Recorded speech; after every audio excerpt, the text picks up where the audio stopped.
Hey there. Ever find yourself doing something and you're like, wait a minute, why am I doing this? Like, you already know better. We've all been there. It's this weird mental tug of war. And that, my friend, is what we're diving deep into today. Cognitive dissonance. Ah, one of my favorite topics. We're cracking open Leon Festinger's A Theory of Cognitive Dissonance. It's a classic for a reason. Really groundbreaking stuff. It's amazing how relevant it still is today, you know? Yeah. I mean, this book really helps us understand these little contradictions we all experience. Right. It's not some stuffy theory. Okay, so to kick things off, imagine this. You're a smoker who knows, like really knows, it's bad for you. Those warnings on the pack aren't exactly subtle. Exactly. Yet you still light up. That right there, that mental disconnect, my friends, is cognitive dissonance in action. Exactly. Festinger called it non-fitting relations among cognitions. Now, cognition, that might sound kind of technical. Yeah, like something you need a psychology degree to understand. But really, it just means any piece of knowledge, any belief, any opinion, you name it, that you hold about yourself or the world. So it's like believing people are inherently good, but then you see a kid throwing a tantrum in the grocery store. You're like, okay, maybe not all people, all the time. Exactly. It's about those moments when our experiences clash with our beliefs.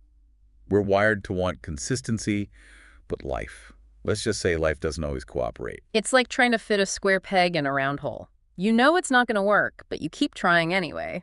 In that mental friction, it creates this Yeah. discomfort. It's not a comfy feeling. Comfy. More like nails on a chalkboard. It's that off-key note that makes you cringe, you know? That feeling when your actions and your values are like two ships passing in the night. And that discomfort, that's where things get interesting because it's a powerful motivator. How so? Think about it. When you're hungry, you eat, right? When you're thirsty, you reach for a drink. Basic human needs. Exactly. Well, cognitive dissonance, it's kind of like a mental hunger pang. It creates this drive to reduce that discomfort, to find a way to feel in tune again. Okay, so back to our smoker. They're stuck in this mental jam of knowing smoking is bad, but enjoying it. How do they escape that dissonance dilemma? What's the game plan? So Festinger, he gave us 3 main escape routes, and trust me, you've used all of them. The most direct route, changing the behavior. So our smoker, they just quit cold turkey. Easier said than done. You're telling me it's tough to change ingrained habits, which is why a lot of times we opt for escape route number 2, changing our thinking. Okay, so instead of quitting, our smoker convinces themselves that the health risks are exaggerated. Bingo. Or they might suddenly become super skeptical of those anti-smoking campaigns. They're just trying to manipulate us. You've got it. They might even start seeking out articles about doctors who smoke, anything to support their choice. But talk about mental gymnastics. Oh, we are masters of mental gymnastics, my friend. It's like when you buy something you don't need and then you become obsessed with finding the best deal to justify it. Oh, I'm so guilty of that. Tell me I'm not the only one. We've all been there. We're hardwired to reduce that dissonance, even if it means getting a little creative with our rationalizations. But then there's the third route, the sneakier one, adding consonant cognitions. Okay, adding consonant. What now? Break that down for me. Basically, it's about building a mental fortress around your actions. Our smoker, they might start emphasizing how much they enjoy smoking. It's their me time, their stress reliever. Exactly. They might even convince themselves it makes them look cool or mysterious, whatever it takes to restore that sense of inner harmony. So it's like our brain is our personal PR agent, spinning things to make us feel better. 100%. And that's what makes cognitive dissonance so fascinating and so powerful. It can really cloud our judgment. It can make us cling to beliefs even when they might not be serving us well. Speaking of cloudy judgment, let's talk about how this plays out in decision-making, because that's where dissonance can really mess with us, right? Oh, absolutely. The agony of choice. This is where things get really interesting. All right, so picture this. You're trying to decide between two amazing job offers. Like, they both sound incredible, great perks, great company culture, the whole 9 yards, but you can only pick one. Oh, I can already feel the dissonance brewing. Right, total nail biter. So you finally make the decision, sign on the dotted line, and then what happens? Well, here's the thing about dissonance. It doesn't always hit you before the decision. Often, it intensifies afterward. Wait, seriously, so even after I've made up my mind, the dissonance gremlins are still lurking around. Oh, they're there, waiting to pounce. It's like your brain suddenly becomes an expert in second-guessing. You start focusing on all the great things about the job you didn't take. Ugh, tell me about it. And the one you did choose. Suddenly the commute seems longer, the coffee's not as good. Exactly. It's like our brain is trying to find any little thing to make us regret our decision. So frustrating. But okay, some decisions must create way more dissonance than others, right? Like agonizing over which brand of cereal to buy at the store. That's not exactly a life-altering dilemma. You're right. The intensity of dissonance definitely varies. And Festinger, he identified 3 key factors that really crank up the volume on that dissonance dial. The dissonance style. I like it. Okay, hit me with number one. Number 1 is the importance of the decision. The bigger the stakes, the louder those dissonance alarm bells are going to ring. Makes sense. Choosing a career path, buying a house, those are the kind of decisions where you really feel the weight of what if. Exactly. High stakes, high dissonance. Now, factor number 2, how attractive that unchosen path looks. The more appealing the road not taken, the louder those what-if sirens blare. So if that other job came with, like, a private jet and a lifetime supply of donuts, I'd be battling some serious dissonance right now. You better believe it. We tend to romanticize the alternatives, which makes it even harder to quiet those nagging doubts. Okay, I can't take the suspense. What's the third factor? Factor number 3, Yeah. how similar the choices were. Think of it like this. The more alike the options, the less dissonance you're going to feel. So if I'm choosing between 2 almost identical pairs of shoes, I'm going to feel less dissonance than if I'm choosing between, say, a backpacking trip through Europe and a relaxing beach vacation. You got it. Because those are drastically different experiences. They tap into different values, different desires. And that's when choosing can trigger more dissonance because it forces us to confront what really matters most to us. It's like choosing between 2 different versions of your future self. Okay, that just got deep. But here's the thing, it's not always just our internal battles, right? Sometimes it's about external pressure, like other people cranking up the dissonance volume. Oh, absolutely. Social pressure can be a huge factor. Yeah. And that brings us to another fascinating concept Festinger explored: forced compliance. Forced compliance, that sounds kind of intense. Give me the lowdown. Imagine this.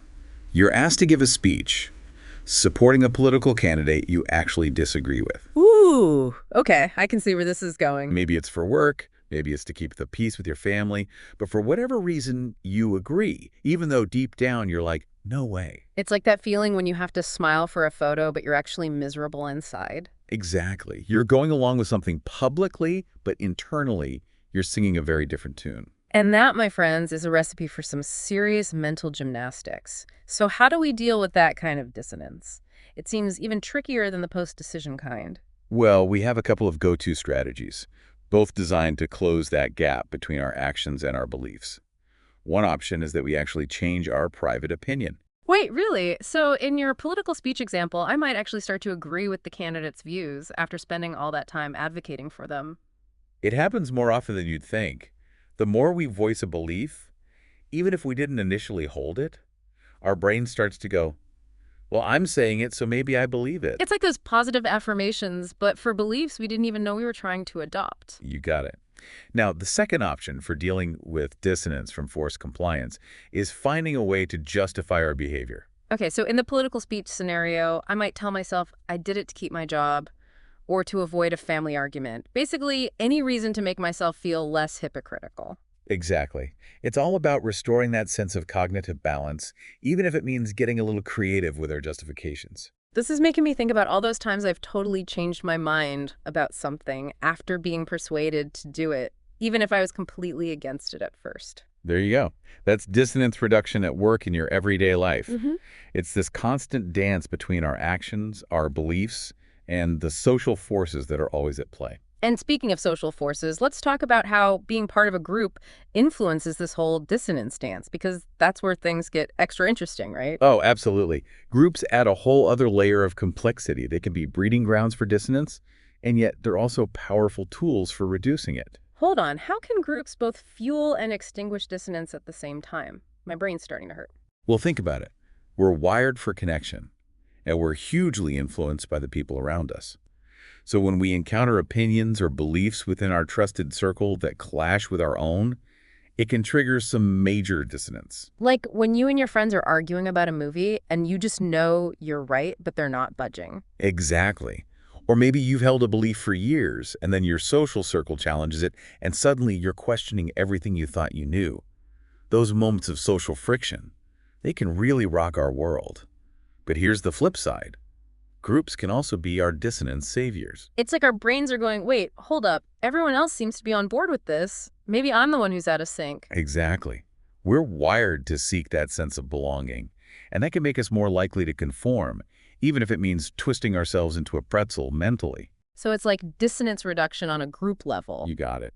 When a whole bunch of people experience dissonance at the same time, things can get really interesting. Okay, now I'm really intrigued. We're talking mass psychology here, right? What happens when a shared belief is challenged or a whole group does something that goes against their usual values? Like, how does that dissonance play out on a larger scale? It's like a dissonance earthquake. When that happens, the need to restore a sense of balance, of consistency, it becomes even stronger. It's like everyone's mental circuits are overloaded and they're scrambling to hit the reset button. So what happens next? Do people just collectively lose their minds? Not exactly. But they do get creative in their quest for that equilibrium. Think about those moments in history when a major event happens, a war, a natural disaster, a political upset. Suddenly, the world feels unpredictable. Oh, absolutely. It's like the rug's been pulled out from under everyone. And that's when you see these mass efforts to reduce dissonance.